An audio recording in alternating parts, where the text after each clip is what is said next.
from the time of slavery until the Holocaust, there were people who spoke out against atrocities, but they weren't able to prevent them from happening.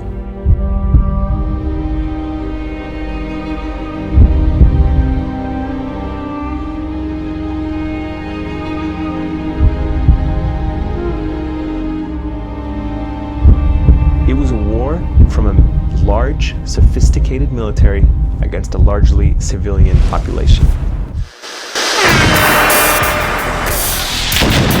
Right on cue, there's another explosion. So let's go to our correspondent, Ayman Mohiuddin. There was a huge disconnect between the reality and what was being described to the outside world. This was my first big story, and the first time I'd been in that kind of environment.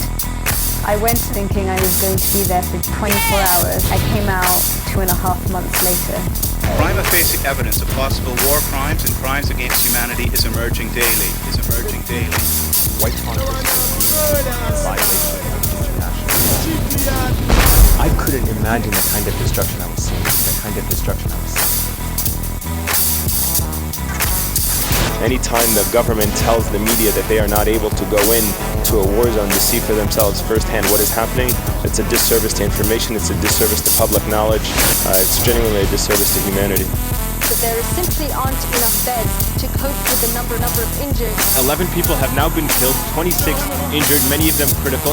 It's just chaos, just intense chaos. And every night you go to sleep really not knowing if you're going to make it the next morning. Hey, listen, there was another strike. Can you guys see that? Do you guys see that strike? I mean, you're right. Hello? Hey, can you hear me? The reality was, this war was exacting a toll on the civilian population that needed to be captured. And this was the essence of our reporting.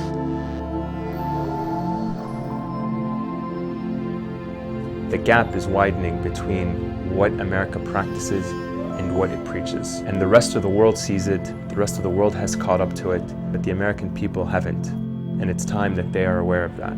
Because if they don't, it's going to come back and really haunt them for a very long time to come.